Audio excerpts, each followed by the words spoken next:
He's getting cracking. He's getting down to the wire. I got guys though. That was enough for me. The fact that you're breaking is so bad. Have you never found a joke like So awful. You missed this one. His one was so bad. That's what I'm saying. Okay. It was that bad. It was that bad, yeah. But he was intentional. I know this guy. That was an intentional bad joke. But Sam's one. Sam's one really sucked. What was did the he Sam's say? one? Sam said, "Oh, he's breaking. It's so bad." When did he say that? Just It's because it's bad. Yeah. It is bad, just like yours was bad. Yeah. But yeah, we should get to the wire. Yeah. No, today, one of the things that we plan to do in the future for the pod is to every so often revisit some of the shows that are considered the greatest of all time and spread that out across the year. I think that's a cool way of sort of retrospectively looking back at some of our greatest moments of TV. And we've all got diverse tastes as well, so the cast for that particular episode will kind of diversify as well, which will be fun. But the first one for me is the episode, or is one of the TV shows that I consider to be the greatest of all time. Yes, sir. Before we get into that, let's intro the hosts. no, sorry. The fact that he's cradling chicken right now, yeah, I want to say something really You mean. call it the N word. I don't want us to get banned again. She's getting a Hogwood bag. The- KKK. KKK. Manny, how'd you do? Good, my broski. Well, you looking forward to today Um, in terms of the episode? yeah, I'm looking forward to talking about the wire, you man. Enjoy podding. We've never actually given it a whole episode itself. It's always been like little sections and segments and little conversations here and there, rather than like a fun deep dive. So it should be cool. Yeah. And if I'm honest, one pod episode is not enough to fully dive It's into never. the greatness of the wire. Could have done like 3 Sinners eps, to be fair. So there's that. You know what I'm saying? 10, bro. Director's cut. Jason, Yes, sir. the biggest Idris Elba hater that I know. I'm not a hater. Like, guys, don't put that tag on me, please. I do like him. We just have to be honest about him. That's all I'm gonna say. Maybe we'll save that take again for later on in the episode. You right though? Yeah, I'm good. Excited to get into this episode. Sure, for sure. Yes, sir. I was gonna call you something else, but I won't do. I'll save that for off the mic. Basola, how'd you do? What you gonna call me, baby? It's gonna but Well, thank you. I don't understand that in case reference. you might have some editing to do. Oh yeah. Yeah. Oh Yeah. It took a while for everyone. yeah. I'm well. Firstly, we haven't had this lineup in God knows how long. Yeah, no. Yeah, I haven't pod like this in ages. Yeah. Horse let Jason out. Yeah. Jesus. Yeah. Let him out his cage. Yeah. Okay, I wasn't getting No.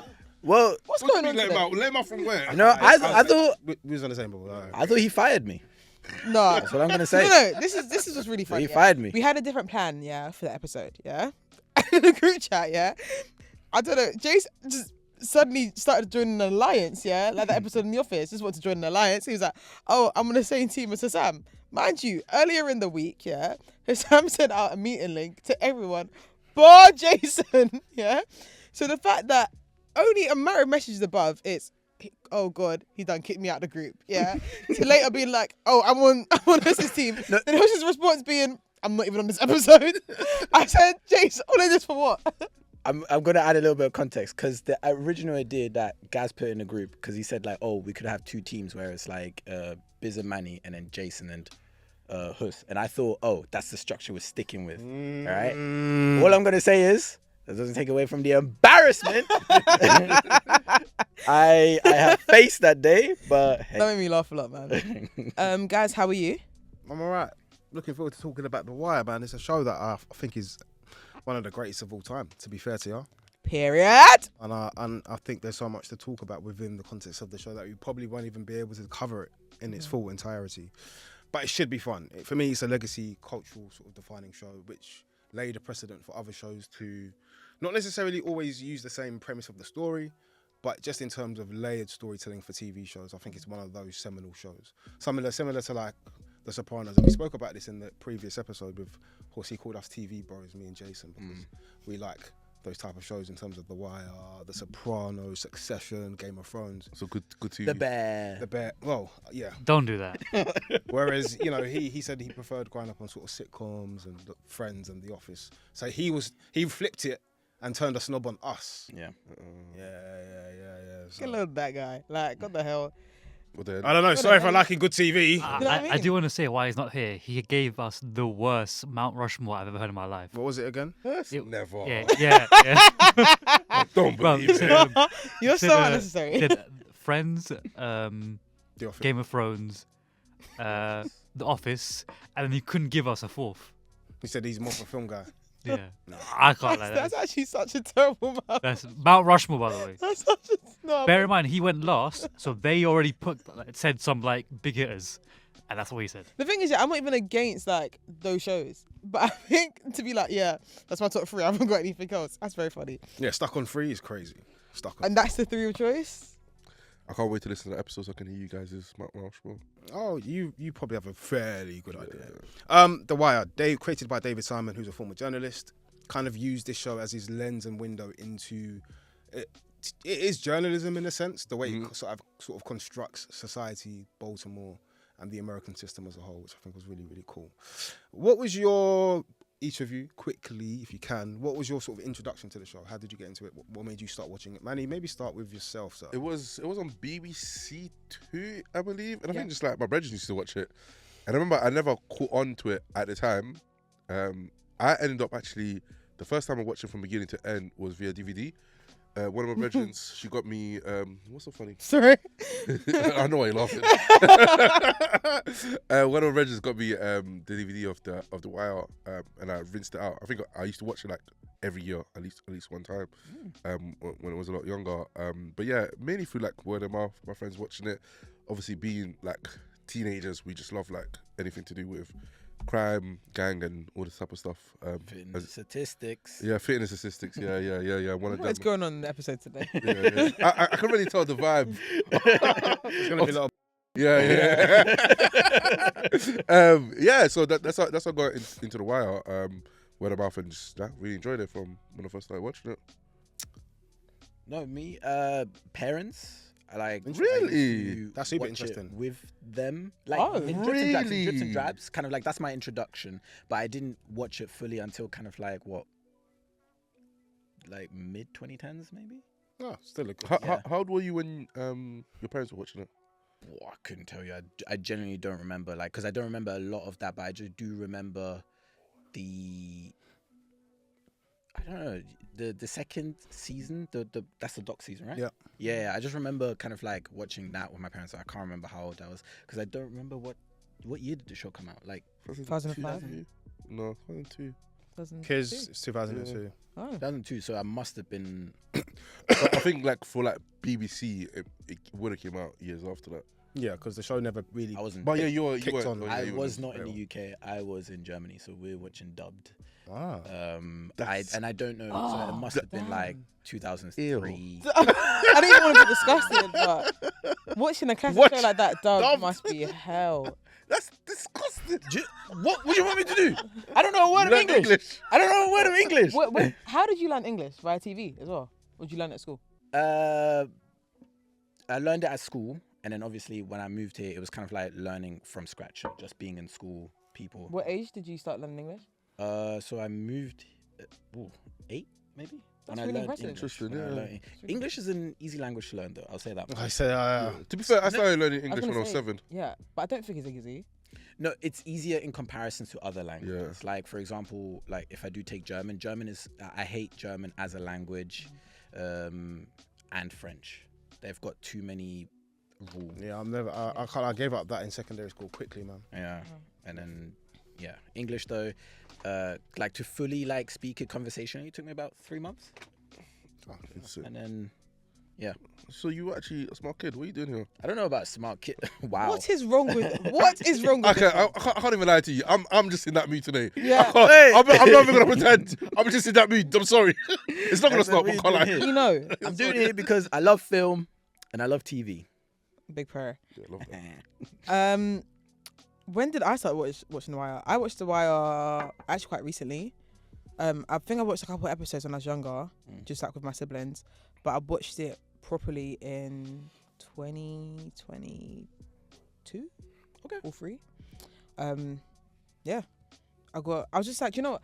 I was in a mood of just watching TV shows that are considered the best. Yeah. I just wanted to see why they were the best, and it was the only one I watched out of the list that I actually remember. But also being like, oh, they might have even sold it a bit short here. Like this is truly the greatest show of all time. Like this is crazy good. I'm watching it and being like, oh, there are tons of shows that exist because of this show. You could feel like there were direct comparisons and certain things. But yeah, I watched it quite recently, 2-3 years ago. Yeah. Sick. When did you watch it? Initially during university, and then afterwards I did a rewatch a year and a half ago, and I ended up doing like a whole load of like different like character breakdowns because I think there's so many interesting characters. Yeah, in you the love show. Proctor Joe, innit? Sure. Who? Is it Proxy? No. What is it, Proxy? No. Oh, sorry. I Yeah. literally said. Nigga, what's going on here? Making me go. Sorry. This feels like an episode of Black Mirror. I feel like I'm being gaslit. I was asking This is Bernie's all over again. What did you say? I said Proctor. Yes. Is that wrong? Yeah, it's wrong. Proposition. It's Prop Joe. Oh, prop. Yeah. That's what it was short for. Yeah. You made me Proposition. repeat it so many times just to tell me I'm still wrong. No, because I couldn't hear you. That's what I was asking. Yeah. Yeah, proposition because he always offered A proposition. proposition. And you're tag teaming him. Look at how you're fucking laughing. Look at how you're smiling. Prop Joe. Ella, you say you were looking forward to a tag team. Okay, let's move on. Yeah.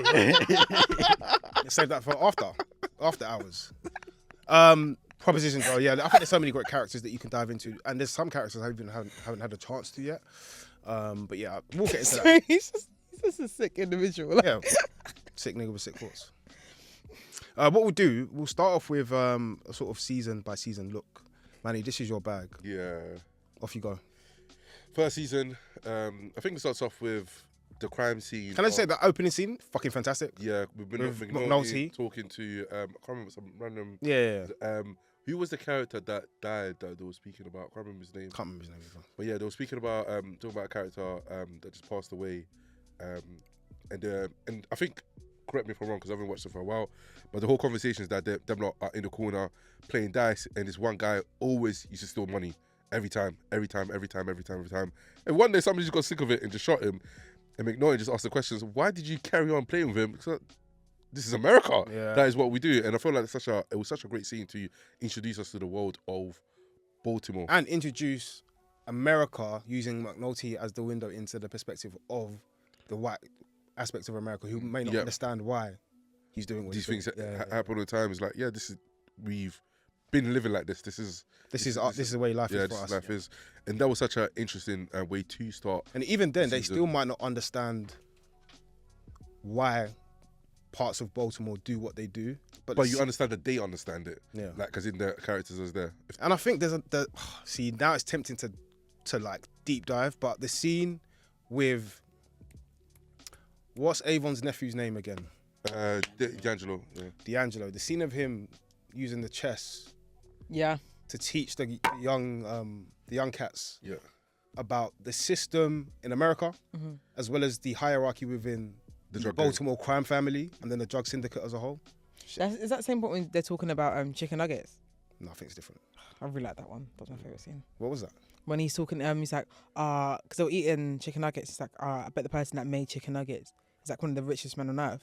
They're like, no, I bet you they basically have no money. Yeah. Innocence of children, man. Yeah, and it was just talking about like, no, you steal the ideas from this, and it was just basically using that to explain the drug game. It was so good. I loved it. It was just like, oh. Yeah. Season 1. Sorry, I interrupted you. No, that's fine. That's what we're here. It's nice to go off on a tangent. But yeah, great introduction to the season and to the city of Baltimore, which essentially is like the main character of The Wire, the city itself, and McNulty being like our essential window into what's going on. And every season, as you know, is structured differently, or the topic area is on a different part of Baltimore. And the first season is heavily evolved in terms of like the police department and the criminals on the streets of Baltimore.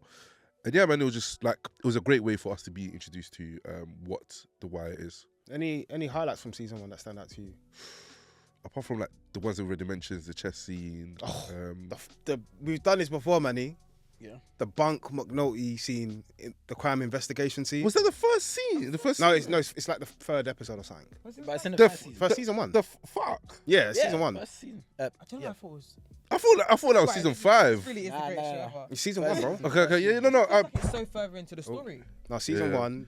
That That scene's magnificent, and the layers of sort of detail that went into that, where they had to even seek advice and counsel from actual police officers who confirmed the fact that a lot of police officers use profanity such as fuck within the context of crime scene investigations and so on, and the different layers of what fuck that one word can mean just based on tone and based on how you actually say the word was beautifully done in that episode, because it told us so much about their characters and what they were seeing just through one word said differently. Great writing. great writing. Great acting as well, because I feel like you have to do it in a certain way that for us to actually portray understand that to actually get the context of what their fuck means. it. Yeah. Okay, so who plays Bunk in the series? If you could search that for me, because Dominic West obviously plays McNulty, and Dominic West is a really, really, really talented actor. Have you seen the video of Tom Yeah, SBTV. rapping with? No way. Yeah, SBTV. Yeah. I don't know why it exists. But Yeah, it doesn't make sense. no, literally, there's no context to that. Yeah, he's a really good actor. He's a really good theatre actor as well. Great theatre actor. Wendell Pierce. Wendell, yeah, superb. Yeah. Them two are really, really good. Any other highlights for you, Jason? Or is there something that you wanted to talk about from season 1 that kind of stands out to you? Because I'm just doing a rewatch of it at the moment, and What kind of timing is that? That's crazy timing. I know, like I'm on season 2 now, but like the one that really stood out to me, and I don't think many people talk about it, is Wallace's death in season 1.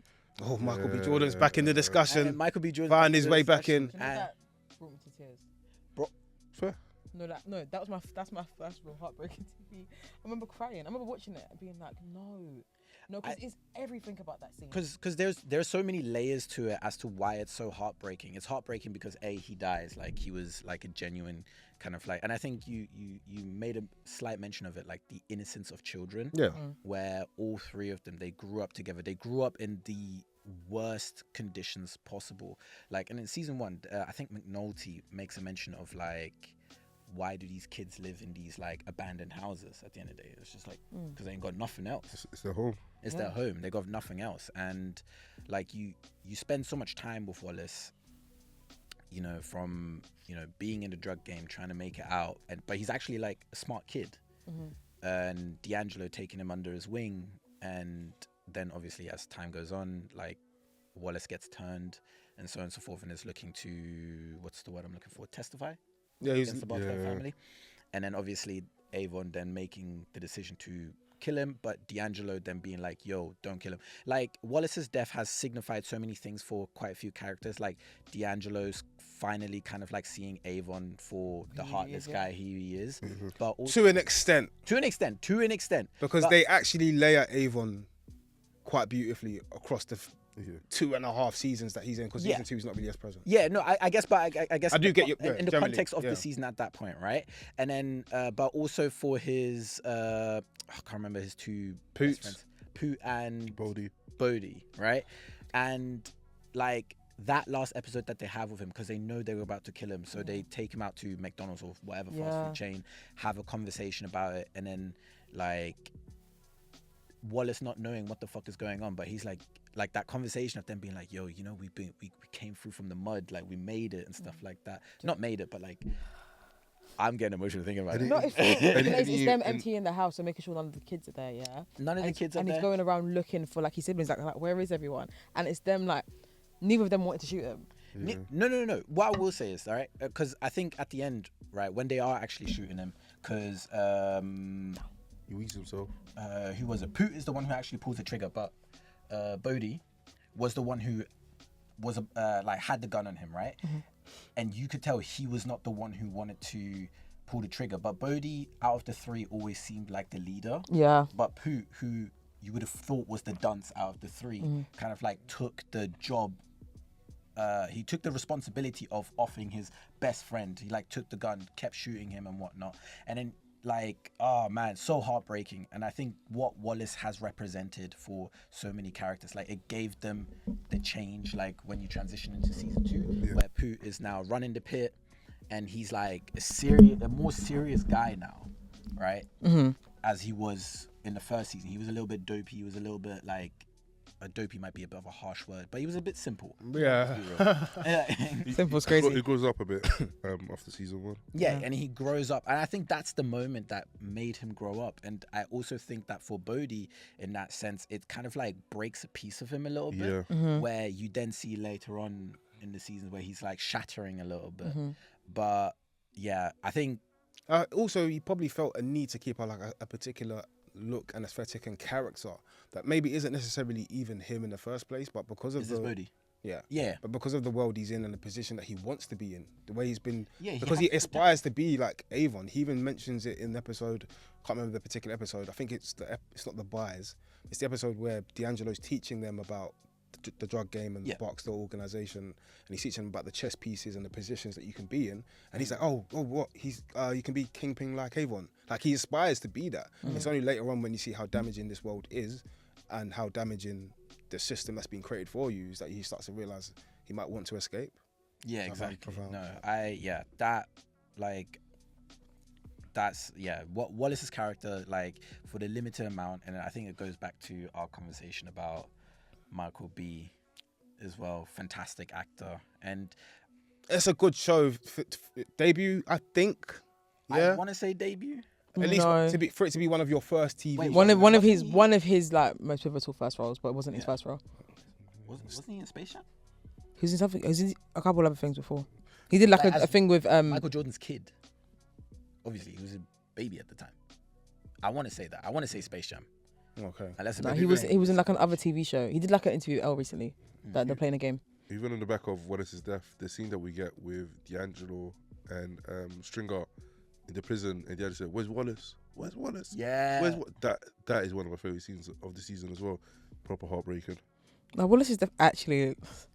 And it's also creates him. a domino effect for a lot of things. Yeah, I think it's also him like starting to he became an addict, like, that was the part that broke me first, like, and it's them being like, I think it's D'Angelo being like he wants to kind of like sort out the situation before like going to deal with it really, and let me just sort out in house, then I'll go and like seek like outside advice, and him being like, so what's the process, like how is he getting these drugs, what is he, because his count's coming back correct every day, so what's up, so he's going downtown to go and get it, and that even then being like, is he snorting or is he injecting? And I was like, oh my goodness, you see, I think it kind of just set me up to what the emotions I was gonna have in season 4. In terms of like the school system and like just kids in the drug game, like, oh my gosh, teary-eyed. And then that being like his last few moments, and then him being like calling out all his siblings' names, being like, where is everyone? Yeah, and they added the layers of his siblings quite like slowly but surely within the context of the rest of the episodes. It's not like you know about them straight away firstly, but slowly but surely we get to see he's got responsibilities that a child shouldn't have, which again, broken system. What's funny? It's not funny. Apparently his first role was in Sopranos, according to IMDb. Yeah, he played a Rideland kid. Hey, his CV is fucking. And actually, to be think about it, I remember him giving an interview where he spoke about like his first role was on something massive, and then he had to go and like just build up again. That's impressive. So he went from Sopranos to The Wire. That's a hard-working man. It's an impressive. Yeah, but I love the fact that no kid should have that responsibility, but we have seen those stories before where children have to take on the responsibility of essentially adults, whether it's looking after your parents, looking after siblings, looking after grandparents.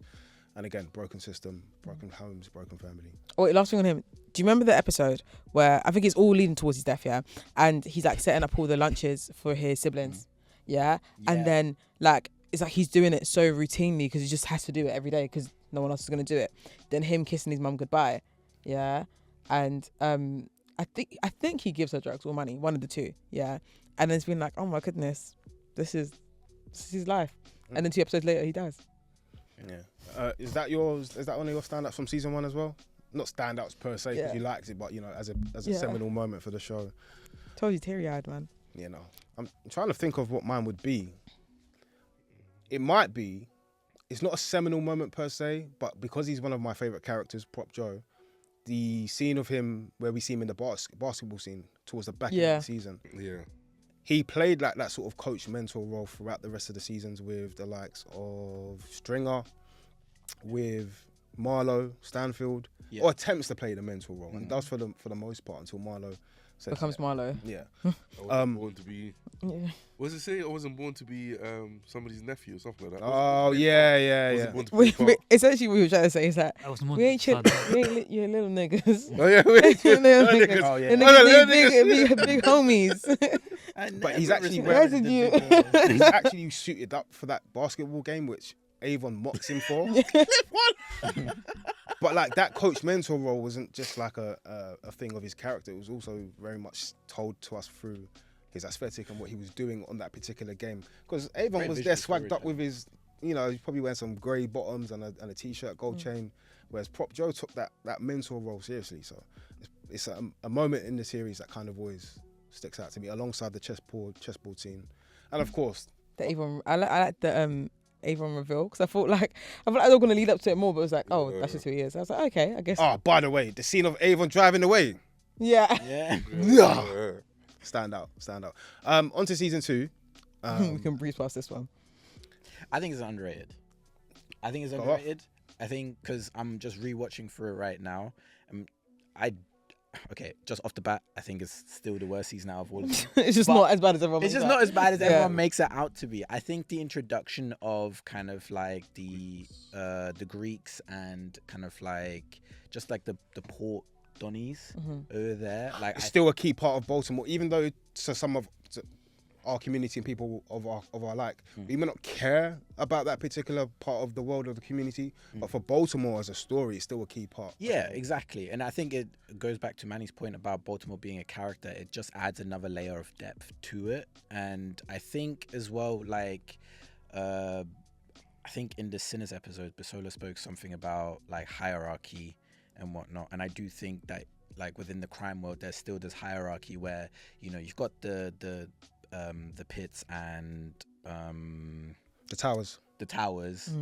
which is like, okay, that's where the black people hang out, right? Whereas the port, that's the white man's thing. This is where we move big product, shipments and stuff like that. We're dealing with like international criminals here, High level shit. And like even the way the port guys talk about the people from the pit, from the projects and stuff like that, they're like, bro, like let them niggas shoot each other, like Who gives a calm, fuck? who Yeah. gives a fuck? But we're doing our thing. We're actually doing something like big. Like we're not messing with these little things. And I like how, in the first season, Avon is the big bad, right? But then you put it into the context of, oh, he is just a fish in a huge pond. Yeah. And I quite like that at the moment as well. And also that introduction of the Greeks goes to show again, as you mentioned, like criminality isn't at one level. Criminality extends to the very, very top, which we kind of see more so in season 3, 4, and 5. Yeah. But we get to see that, well, these guys are getting the drugs from somewhere. Yeah. They're not manufacturing drugs by themselves. They're getting it from somewhere, which plays into the whole system thing. Manny, any thoughts on season 2 for you? Nothing that Jason hasn't already touched on. I do think like it's an important season, like we said, to show us the whole landscape of what happens. A wider landscape, innit? Yeah, of what happens in the seasons coming after that. But yeah, definitely the weakest, but not as bad as even I myself made out to be. But season 3. Actually, no. I'm gonna let you. Yeah. Thank you. I know. Let you get your hate off. No, because she loves season 4, so I'll save that. I'll Season save 4 that was one. really For my her. bag. I think season 4 is the best as well. Amsterdam Politics is like season 3 probably is where the show really takes a step up. Not from a perspective of the fact that I didn't enjoy season 1, but you now see the interlinkings between 1, 2, and 3 through the politics, through Carcetti's character. Who plays Carcetti again? Aidan Gillen. Obviously, he plays Littlefinger in Game of Thrones. I really what? He's just. But I forgot for a second, so I had to like lock back in. I really enjoyed season 3. I really enjoyed season 3 because we got to see a different side to some of the police. So, Kiz, I need you to research for me the police officer in The Wire in season 3. He's the mixed race guy, and his partner's the white guy. Cole. I don't know his government name. I know he's come out. So which isn't very helpful right now, is it? But there's a huge shift in his character that we see where he becomes a bit more empathetic when he's seeing how dangerous the drugs are and how much it's impacting the black community. Yeah. And even how desperate is it Coville that he became in terms of implementing Amsterdam as a means of, I guess, policing and looking after something that's out of control. There's nothing you can do to stop this. So let's see if we can control it. Yeah. Are you talking about Seth Gillum, as in the guy that played? He was also in The Walking Dead. Seth Gillum. What's his character name? Do you mind turning the camera around? Yeah, let's see the laptop, mate. Yeah. Yeah. Right, he looks so different now, man.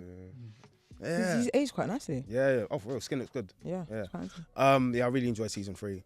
I really enjoyed the implementation where we got to see Carcetti wants to make a big difference in Baltimore. He's got these grand plans that he can be the guy to change Baltimore as a city, which I think speaks to like the world we live in as a whole, where people go into politics maybe with the right intentions and the right ideas in some instances, but there's a system much bigger than you that's going to always end up blocking your aims and your ambitions.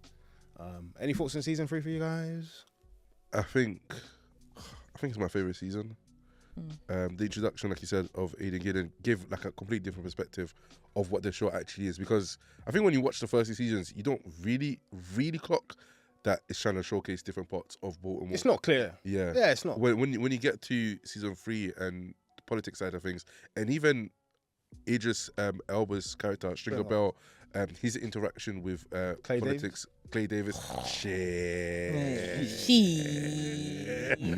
I don't know how a character can be so important and sort of seminal with, like, you know, he's not in every episode, he's not in every scene, but still such an important part. Because we see the effects of what he does to the whole city of Baltimore, especially with characters like Stringer Bell that gets, excuse the pun, gets strung along. He got manipulated to a T, man. And he's usually the one doing the manipulation because he's playing a completely different ball game.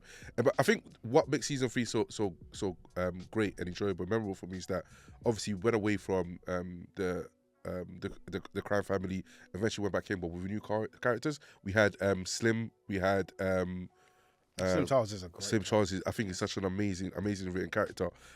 We had even when Stringer's Bell interaction with politicians and tried to get him killed.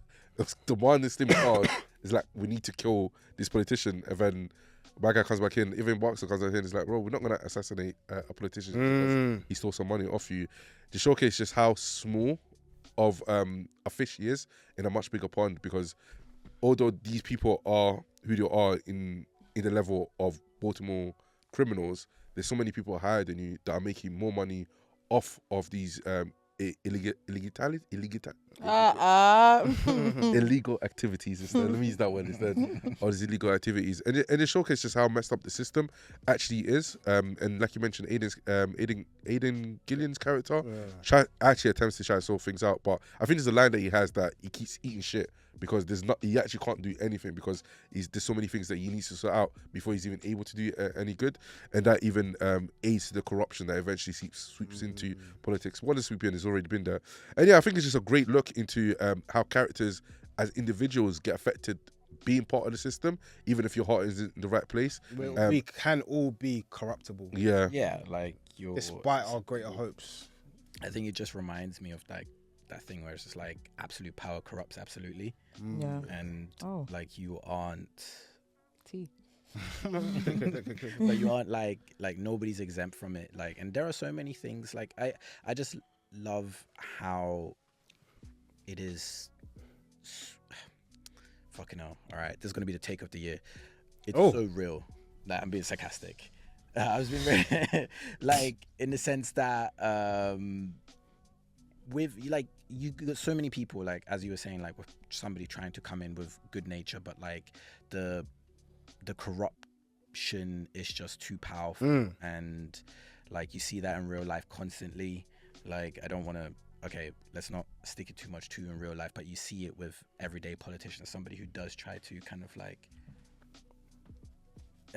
somebody who does try to kind of like come in good, but then like for one reason or another, obviously from the outside looking in, we don't know what has happened as to why they cannot deliver on those promises. But The Wire and season 3 kind of like shows us what potentially does happen as to why good-natured people turn the way they turn, and Yeah. it's as like, even though it's a fictional story, it is so real at the same time. Yeah. It's very honestly written. Yeah. There's two moments that also like I really enjoy from season 2, which I forgot to mention. One of them is D'Angelo Barksdale's funeral, where, again, sorry guys, Prop Joe comes with a proposition to Stringer, and Stringer at the time I still feel like he feels like he has the higher up or the upper on Prop Joe, but Prop Joe has got the essentially the better drugs, the better narcotics to sell, but he bargains and finds a way to infiltrate the Barksdale Towers, because that's where he's going to make most of his money. Again, it shows the wit and the smartness of Prop Joe to be able to sell something, an idea, to Stringer, and for them to both gain somewhat whilst also getting the upper hand. And the other aspects of Stringer I find really interesting is obviously the macroeconomics, when he starts taking lessons. Yes. And again, he starts forming like what's the word I'm looking for? He starts taking counsel with the other members of the Barksdale organisation. He's trying to like legitimize himself and the Barksdale organisation, even though you can only do that to a certain extent. Yeah. He's dealing with some hard niggas, man. Just some N-words. To see when they're in the thingy. No, you're taking notes on the criminal organization. Not that one. Not even that one. That one's hilarious, but that's later. It's when they're in the thingy and he starts faxing to block the sound because he realised that they're being wiretapped, yeah. And it's just like Weebo's like that meme that everyone but that conversation he's talking about product, and he's trying to break it down. He's like, listen, the product and Weebo's like, whoa, this nigga spitting like, and all he's really saying is that we need supply and demand in order for the market to work. He's not saying anything revolutionary, but Weebo's like very basic economics. Basic economics. He's doing the Jay-Z thing. The nigga says the most basic shit. Everyone just eats it out. Yeah. I'm not gonna let you have that one. Thank you. You're not gonna have that one. What? No. That's incorrect. One of your favourite scenes from season 2. Season 2, God? Yeah. I think is Omar in court. Oh, was that season 2? Yeah, with the tie. With the tie. Every man has to have a code. Every man has to have a code. What was he? Who was he snitching on? Was he snitching on D'Angelo? No, it was Bud? My memory of it. Bird. Yeah. I think his name is Bird. Yeah, bald guy. The bald, that look like Shine. light-skinned That look one, like Shine. Yeah. Yeah, that is one of my. Almost one of. I was even gonna get onto him about season 3. Almost probably my favorite character. You've got the gun. I've got the gun. You've got the briefcase. Yeah. That's one thing that The Wire does really, really well. Like, holds up a mirror to America. Showcasing, that these black kids within the projects are committing crime, but it's also a reflection on how the police department works, how solicitors or lawyers work. He's one of the most corruptible lawyers, by the way. He's a piece of shit.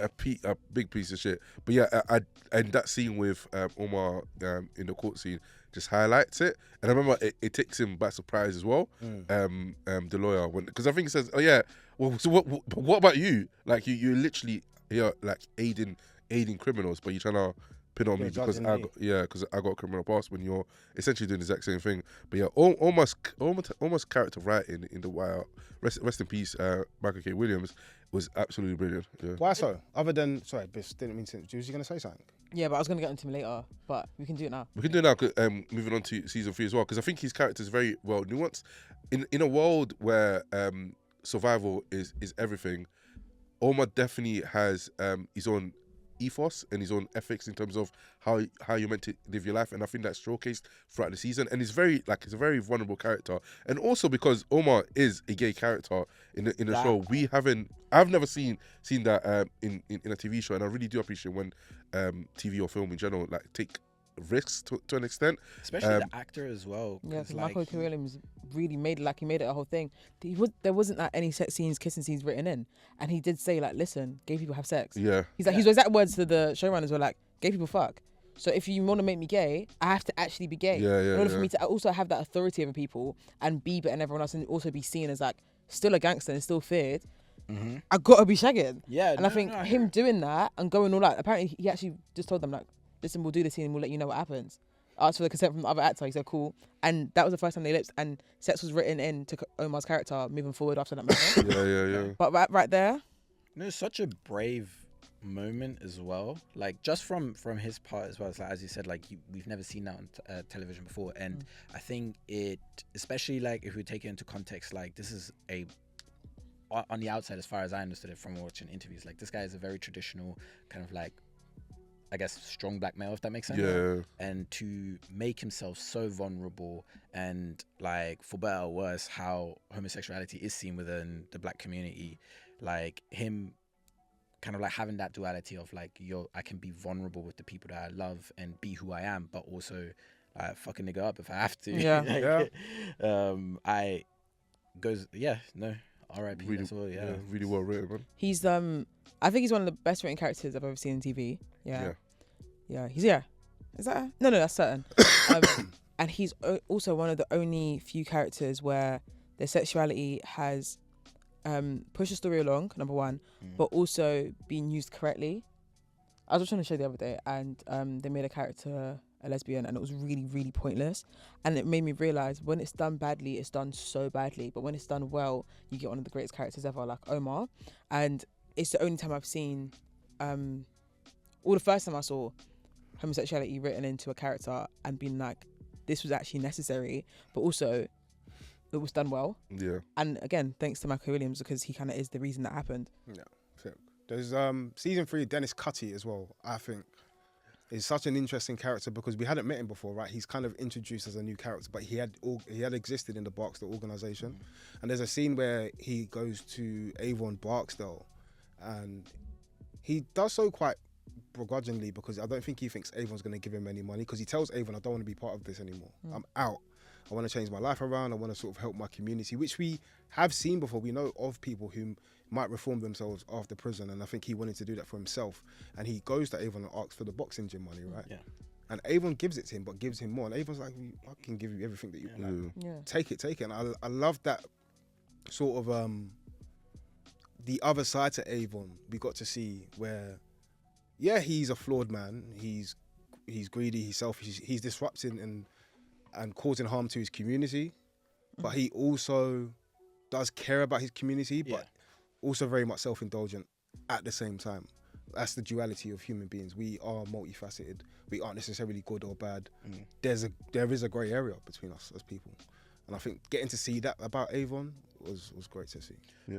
Oh well, actually, no, nothing to add. Perfect. And then the scene with him and Stringer, man, By the rooftop, saying bye to each other. Yeah. Yeah, which kind of brings me to the other character that was introduced into season 3. Yep. Brother Mouzonne. I love him. Yeah, man, that is one of the funnest characters I've come across. Even his little sidekick that was always there right next to him. He was so cool. Because early on, Cheese actually mocks him, remember? Yeah. Because in season 2, Cheese is like, who's this guy with his suit? Like, am I supposed to... Boom. Yeah. Mad. Serious guy. Yeah, and the interaction that we get between him and Omar, because Omar's such a well-written character, and Brother Mouzonne, I'm sure I'm saying it right. Mother Mouzonne. Brother Mouzonne. I thought you can trust me after the whole Proctor situation. Now you got it. And how both of them definitely have like a code that they feel like they should live by. And then for a character like Stringer Bell to essentially like spit on that code, even when he tried to get Omar. Like, so even talking about Avon Barksdale in terms of like he's a flawed character. He had a code, man. But he had a code. He definitely had that understanding of how people should treat each other to an So extent. the Sunday thing, for example. So when even tried to get Omar got on a Sunday, it's like, what? and everyone started flipping out. The issue with Stringer Bell is that he didn't respect other people, which I think that's the difference. And he thought he was smarter than he was. I think that's the thing, and you really do see it within season 3. Where he doesn't realize he is. Oh, because when his lawyer tells him about Clay Davis has been stringing him along all that time, pun intended, it kind of tells you how flawed he is, and his perception of himself isn't necessarily a reflection of who he actually is. It showed us so much to Stringer Bell, and like this is where I'll give Idris Elba like all the credit in the world. But I've said this before on record. I've said this on record. But like, the fact that like just because he goes to community college, just because he's trying to kind of like on the outside trying to better himself, like when it comes to the white man's game, like as a black person, you're always going to be kind of like a step behind, no matter how much you want to kind of like go for it, because there's going to be people with more money, more power than you, like at all times. And I think it's just such a well-written show, man. Sugar Bell basically said, "I'm not black, I'm OJ." Yeah. Yeah. Okay. Okay. Yeah, literally. It's still nigga. Bisola, season 4. Oh my god, season 4 of The Wire is all about the school system and how children are affected Yes. by the drug game. I think one of the first episodes in that season is when a young girl gets killed by a shootout on the road. Is it that season? Season 4? What happens? Sounds feasible. Yeah, 'cause I haven't watched it. It is that, because that's when all the kids start. They think everyone's like snitching because all the kids are blah blah blah. Anyways, one of the first episodes in that season, and one of the earlier scenes in the app is a young girl.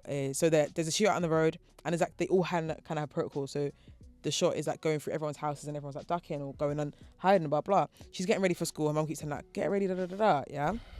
She's getting ready for school, but she stands by the window, yeah? And then after the shootout's done, mum's like, "Okay, you ready now?" Like, and the worst part about that is that she kind of knew, like, it's fine that the shootouts happened. It's like, oh, that's happened. All right, everyone ready to go to school? Yeah. And that's already one part in itself. But mum goes upstairs and she's dead. Yeah. Yeah, and that starts the police investigation into, like, the new part of the organisation or what, because that triggers it, because it's like a unaliving of a young girl for no reason.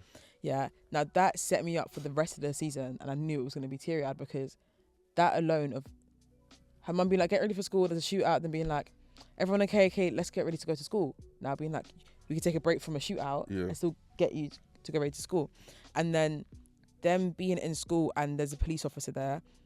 I guess it's quite common for most schools, but the way the police officer was there and the just increased like police presence each time they would get in school. Even Prez himself, who was a police officer. Yeah. And your feeling on Prez prior to that is you're a piece of shit. Yeah. Definitely got some racial bias towards you. Very flawed. He had perceptions of young black children who were in this sort of find And themselves black in this, people in general. in this environment, and he finds himself in the school system, and the school system reinforms his perception of the world that he's been living in his entire life. So it's like, it's watching kids with promise, just like their lives going away because they're crack babies. Yeah. Or like they literally, they can't do anything. Hey Dookie, man. Like Dookie, like, is really smart. Dookie's really smart. He's really interested in computers. Like, he could be really great. But the reason he's called Dookie is he smells like shit. And the reason he smells like shit is because his parents can't afford to look after him. Like, I know. Honestly, yeah. Dookie's storyline is one that made me cry the most. Yeah. That last scene, when he goes back to the school dance money, that's season 5. Yeah. But like, honestly, just watching the school system and watching, some of them have to be on the roads because that's the only way they can actually make money. Yeah, but being like, I can't do this. I'm not scary. I don't like drugs. I can't sell. Like, all the key components to do it. Name on, man. Like, it's not in me. Like, I really can't do this. Name on's writing. All of the, but yeah, God. No, I just really enjoyed the fact we again, the show reflects real life. We've all seen and know either like people we've been close to growing up or children we've seen now as adults. We know those children who are like putting on a facade to live a particular life that's not actually really them. If anything, really smart, really intelligent, have a lot of promise, but end up trying to replicate either family, friends, parents, things that they see in social media. They're trying to replicate a life that isn't necessarily them, and they don't have to live. I love the fact that Weebay tells his mum, no, let him be who he's going to be. He doesn't need to be like me. Look where I am now. I'm in prison. Yeah. But his mum's so insistent on him being like Weebay. Soldier. Yeah. And he ends up finding a home with is it Colvin? It's Colvin, I think. Is it Colvin? Let me double check. Weebay is also excellent, just to add as well. Like, I know he gave us an iconic meme, but like Weebay as a character is so good. Like, one of my you're right. favorites for sure. It's Colvin. Yeah. Sick. Yeah, man. Great writing. I don't feel like any character in The Wire felt like a waste. Yeah. I feel like if they brought Is there someone you would have liked to have known more about? It's because I liked him, but Brother Mouzonne, but no, really. I think he served his purpose not knowing much about him. That was the whole point of it. I think the mystery around it as well, because like more important. I think you get a lot of Brother Mouzonne who he is through his representation. Yeah, and his code. And his code as well, like especially the way he dresses, and probably correct me if I am wrong. Like, I do get this kind of like, he came from New York, right? Yeah. Yeah. He They're was called- Black Israelites. yeah, That's the but, one. but I think he was thinking of a different name. Black Israelites, definitely, but Black Israelites, but like something Muslims, House of Muslim. What the like fuck was women Nation the of fuck up. Islam. Nation of Islam. There Nation you of go. Islam. Nation of Islam. Yeah. Yes. yes. Of course. Uh, What do you mean he's Muslim? I don't know. but, What yeah, did you mean by that? but like through his representation, you instantly saw, okay, yeah, that's Nation of Islam. Like, Yeah. like even the name, Brother Mouzonne. Like, and I think we don't need too much storytelling because the way he presents himself Is tells enough. us so much already. And that's it. So I just liked him. So I'd like to see him more. Yeah. But I don't think there was any character. There's only characters I wanted to see less, definitely. Yeah, McNulty. I can't lie. I think he's a truly- great character, No, man. I think he's great, but I just don't care about him. It's kind of how I feel. You guys all watch Snowfall, right?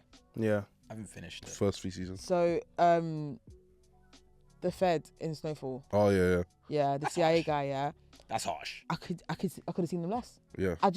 Truth is, I actually care about all the other characters more, and it's not that they're bad. I just care about them. So McNulty, like him being a shitty dad and alcoholic and a shitty husband, I'm like, I kind of knew that already.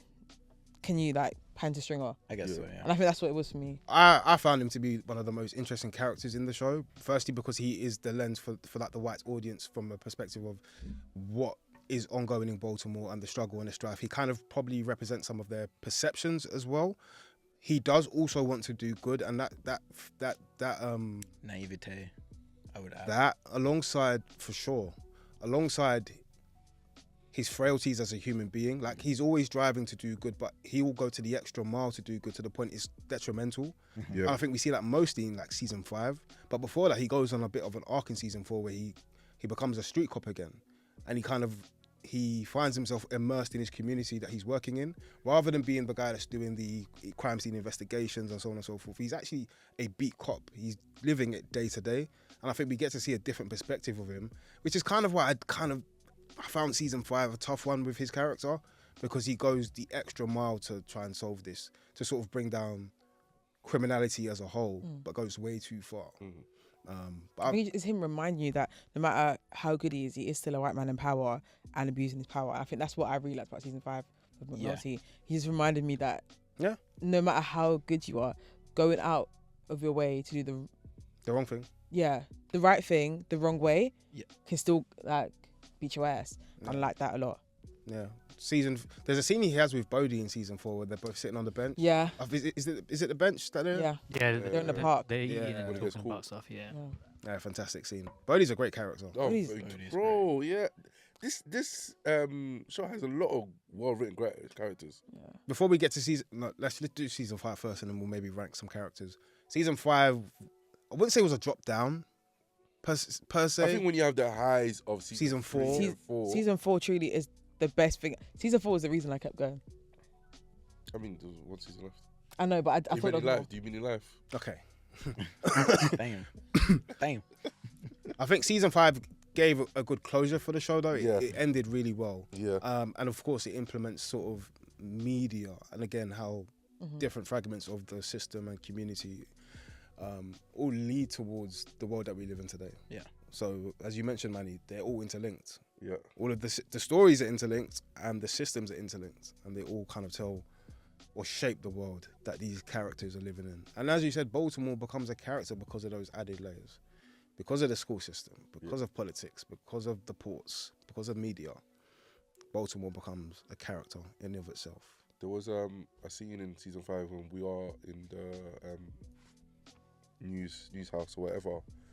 Do you want to talk into the microphone, maybe? News house or whatever, and that just thing he just did was crazy. I know. Double hands as well. Double hands. Double hands. You know what? I'm deep diving into your bed. 3,000 twister combo. What Yeah. am I doing? Double grip, crazy. You're a professional. Okay, man. Yeah, there's a scene. You have to have a lot of... sorry. Sorry. That's a long grip. What is going on? Oh, sorry, let's move on. Anyways, No, this guy's next to me doing it repeatedly. That's crazy. there's a scene in season 5 in the news house after Omar gets killed by a child.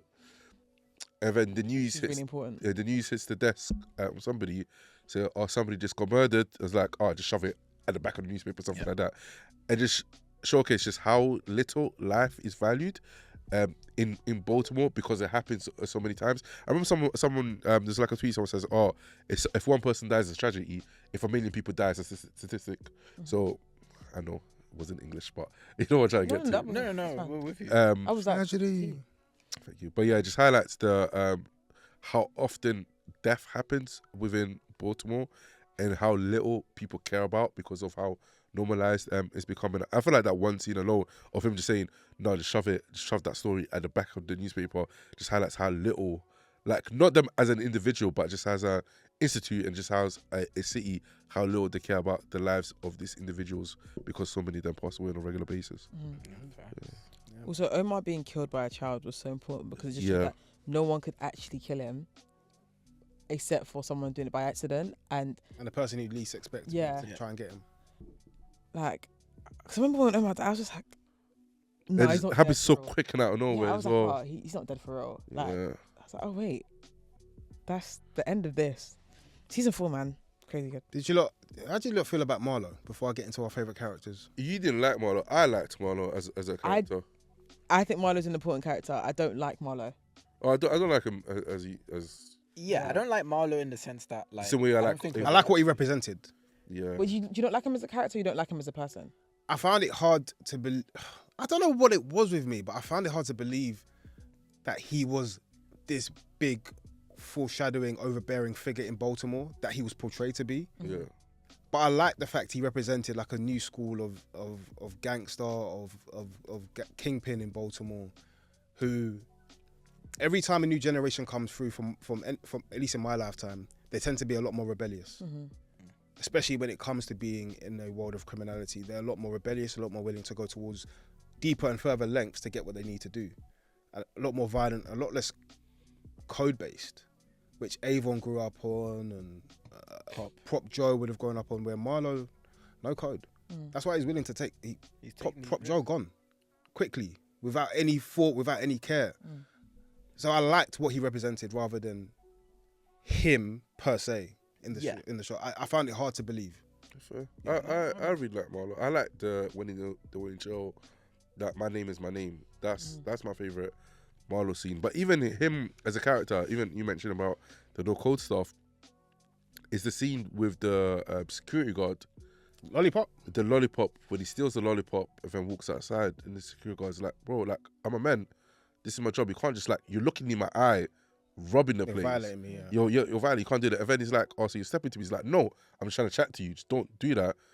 And then eventually we find out that the bodyguard gets killed out of nowhere because it was Chris that would have done it. And then there's like a few scenes afterwards, a few episodes afterwards, sorry, they're talking about all the deaths that Marlon could be part of. And the security guard comes up and it's like, "Oh, that has nothing to do with Marlon." I'm pretty sure, maybe I'm getting wrong, saying that's got nothing to do with Marlon because it's not linked to anything, because he's a normal, hard-working guy that goes to work every day. But it goes back to your what you said about Marlon with no code, because you're not meant to be killing civilians for the sake of your own pride and your own vanity. But yeah, I found that really interesting. Snoop as well. A lot of people love Snoop's entry into season 3. I forgot to mention that. Yeah, you did not like Snoop. No, I'm just saying a lot of people talk about the Snoop opening scene for season 3. What was the opposite? Was it in the shop? Yeah. He goes and buys the... Still. Yeah. I think the Snoop and Chris duo, my favorite duo. Remind me of Snoop, please. She's the woman. Yes. Yeah. Yeah. Got my favourite accent ever. Yeah. She's got the thickest... How does my hair look? No, she's got the thickest Baltimore accent. It's perfect. Yeah. What's our favourite? Do you want to do favourite characters first? Let's do that. Before we get to the characters, I want to get onto a scene with Michael where... because we kind of skipped 4-ish here. Go ahead. Yeah. So with...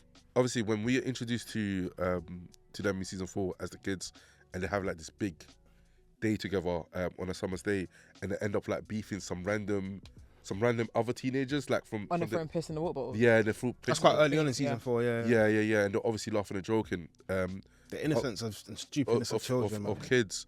And then from season 4 and season 5, so much happens, especially with Michael. Michael's obviously was abused when he was younger, and now he's in the last few years or however long that period is, he's been involved in gang violence. He's been killing quite a lot of few people, robbing a few people, and it essentially becomes the new Omar. There's a scene where he drops Dookie, like at the end of season 5, when he drops Dookie off. Yep. Dookie off, that's the last time then to interact. And Michael's just stone faced, and he drops off his little brother to his auntie's house because he's on the run, people trying to get him. And then Dookie's reminding Michael of the day of them not going, and then even going to the fair afterwards. I was like, and Dookie's laughing like, "Do you remember that, Michael?" And Michael's like, "No, I don't remember that." Like his whole innocence, his whole childhood is completely gone. Yeah. He's actually completely gone now because of the life that he's been forced to live to an extent. And I think I really like that. That is one of the most heartbreaking scenes. That how do you not remember the joys of you being a child? You actually don't remember you have no memory of you being a child and being happy.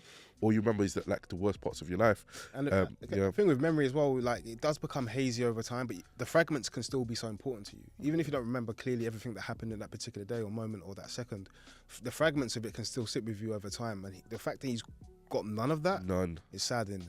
You're supposed to remember like how, like you can't remember verbatim, but like you remember how you felt. Yeah. And the fact that he doesn't remember how. Like at least how far gone he is. And yeah, perfect. Yeah, no, legit. Biss, who's your favourite characters in the show?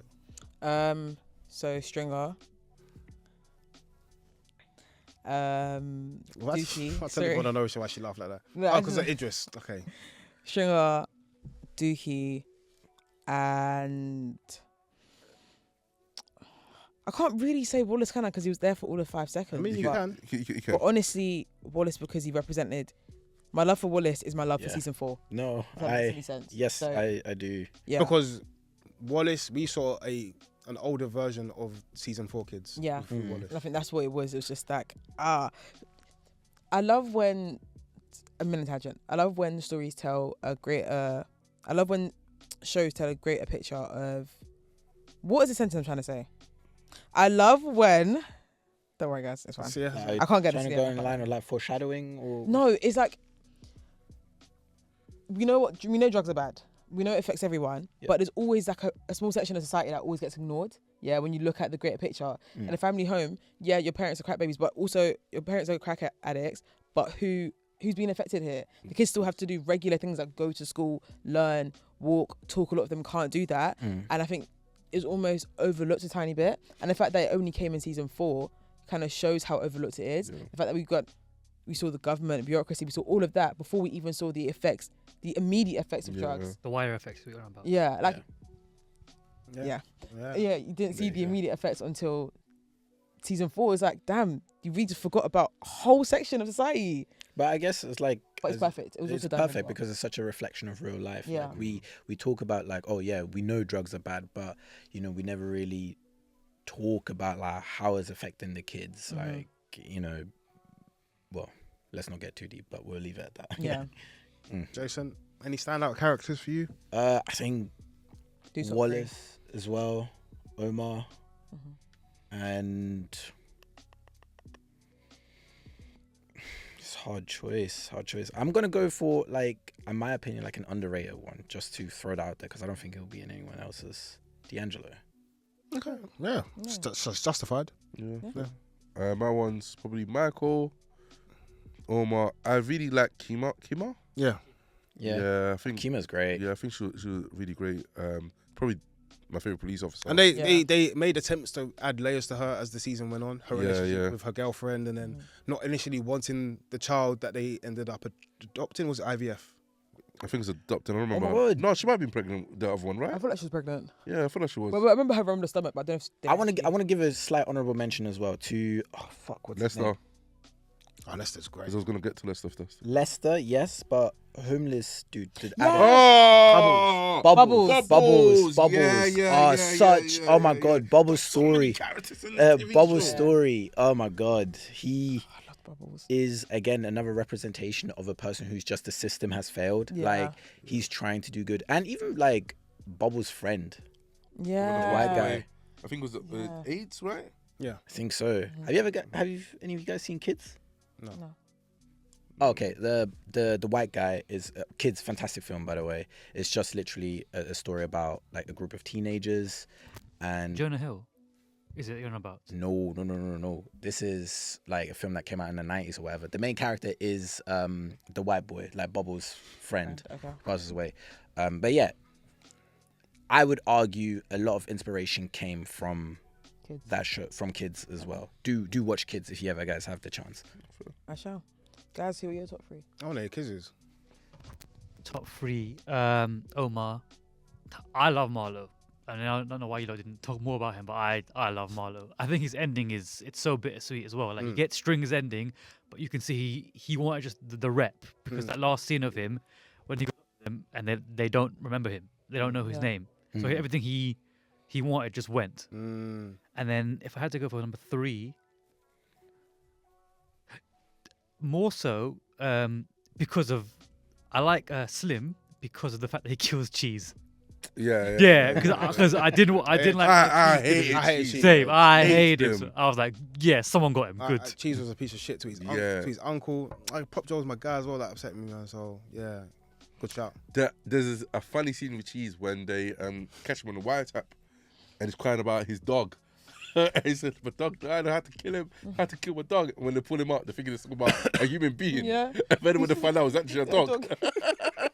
Good right. Great scene. Yeah. Prop Joe, Stringer. Omar. He's a piece of shit, man. Prop Joe, Stringer. And for the sake of the show, it has to be Omar. Yeah, see? I'm right. Prop show was a given though. Look, it's got so But I many. did like Bunk. I thought Bunk was a great character. I thought Lieutenant Daniels was also a great character. Yeah. Great character, like from especially when you see him in season 1. Milkman. Yeah, he started walking difference when he started fucking that white woman. Okay. Yeah, I don't know what them two were up to, but yeah. Yeah, she was also with McNulty. She was moving crazy. Yeah, man. she was a terrible woman. Hey, McNulty's She's ginger as well. okay. Okay. And what rating would we give the show as a whole? Oh, 10. Would you give it a 10 out of 10? I think it's one of the greatest shows ever. Yeah, I think like I- even talking about the characters now, like generally, do you think there's another show that has that many characters that you actually like think are well written? Like good that point. many? I don't think there is, because I think there's bare characters that we didn't even mention. Yeah. That I feel like are really well written with very minimum time. Like even Wallace is a very well written character and he was there for 1 season. Yeah, and so impactful as well. Yeah. Yeah, so yeah, it's 10. Like I think it's the best TV show ever. Yeah, I agree. A 10. What's funny though is when the Not a 5. first. Huh? Not a 5-star. Nah, this is a TV show, man. Okay. They don't do that on Letterboxd. They don't do that on Letterboxd. It's not a limited show, is it? You missed their beef last episode. What happened? That wasn't even me. That was his and His was saying that limited TV shows, limited series is not a TV show. Okay. And Manny was saying obviously the opposite. you always sound. I'm gonna stop arguing because I feel like I'm arguing with a child now. With him, I'm just disappointed sometimes. Like you're better than that, man. Nah, man. Rating out 25. of Yeah, fairs. I'm like a 9.5. Only take away the 5 because of season 5 and parts of season 2. Okay.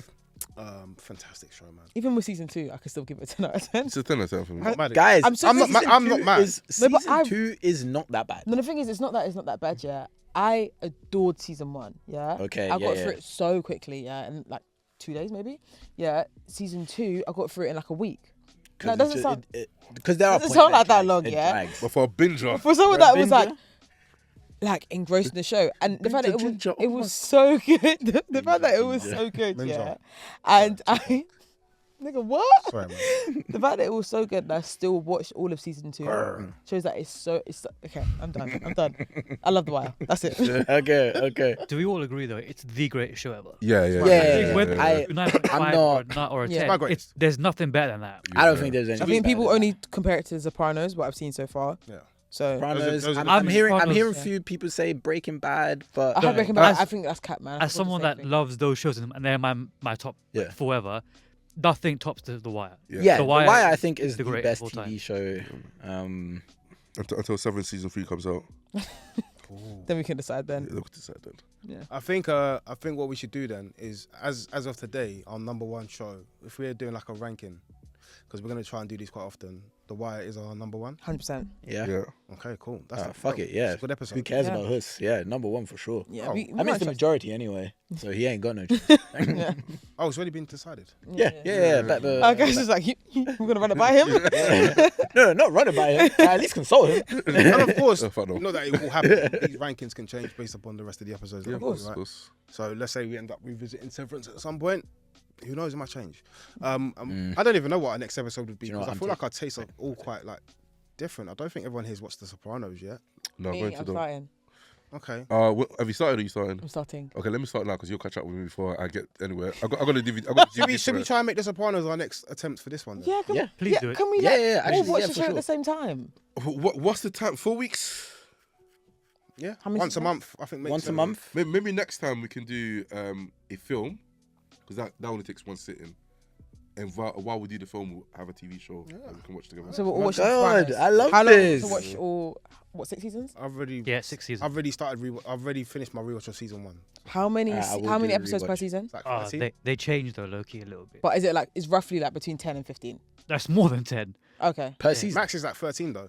No, for season 6, there's like 20 episodes, 21 episodes. Fucking. How long? 40 to 50 minutes? 86 Yeah. episodes altogether. Jesus Christ. How many? 86 episodes altogether. So 13 for 5. For 4, there is 13. 13 for. I can do this. There's I'm really 13 excited up for So we got until a month for can The do this. Sopranos. Yeah. Cool. Cool. A month for The Sopranos. I will be there. What's our agreed next film? Can we just pick a hat and somebody picks their favorite film or something? Because I would a man doing The Prestige. Can we do Legally Blonde, please? Yeah, I can't. Let's run it. I've been Yeah. meaning to watch it Can actually. we We'll do do Legally Legally Blonde? Blonde. What? So this is for the next I'll do episode? my best. Or Are we doing one? Are we doing the whole series of Legal Blonde? Look at us planning like. Well, we can do all of them if you want to. So we've got Legally Blonde 2, then we've got Legally Blondes, Yeah. and then you've got the musical as well. That's, Low-key, Legally Blonde, the court scene is actually one of the best court scenes in my life. Ever. It's always so fire. It's Honestly, so fire. Anyway, we'll do Legal Blonde. Okay. yeah, I can't wait. by the way, I'm taking the bear out of my Mount Rushmore and putting the Severance in. Okay, see that I Call it can this. I can understand. Yeah, I that, don't that, know why I said the Severance because I was thinking the bear. You want you to know that he's serious about this. It ain't a joke. Not over and out. We can let's look. Okay, over and out. Let her play in the background. All right. All right, hurry wanna up. go home. Let's fuck off. Yes.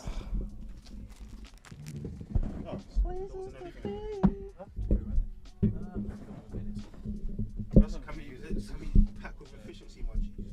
Let me send this one. we will just pack it up. No, I'm tired. Talking